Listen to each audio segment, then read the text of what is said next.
The gun jammed inches from my face.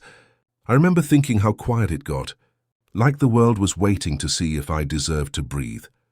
There was blood in my mouth, but I wasn't sure if it was mine. Someone was screaming my nickname, the one I earned as a kid. I was 12 when they first called me useful. Not brave, not tough, useful. It started with errands that felt harmless. Deliver this. Watch that corner. Say nothing. They paid me more in one afternoon than my mother made in a month. I didn't ask questions because no one asked me to.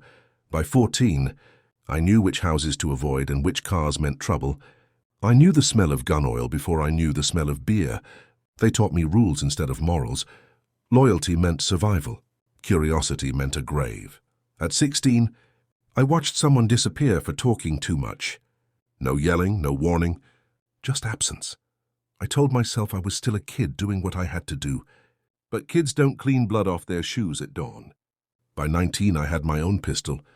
By 21, people waited for my nod before moving. Every promotion felt like relief and sickness at the same time. More respect, less sleep. I stopped dreaming about leaving because dreaming felt dangerous. Hope made you sloppy. The night everything broke. I was 24. A deal went wrong. Someone lied, maybe it was me. Shots came from everywhere, and the street turned into noise and fire. I remember crawling, thinking about my mother's hands. Then the gun clicked instead of fired. That sound followed me into the hospital. While I was pretending to recover, they visited. Smiles, jokes. Questions that sounded like threats. That's when I knew there was no future there, only repetitions of the same ending. I left without saying goodbye. No plan, no forgiveness. Now I wake up in a different country, sweating through clean sheets. Every loud noise feels personal. I don't know if leaving makes up for everything I did before.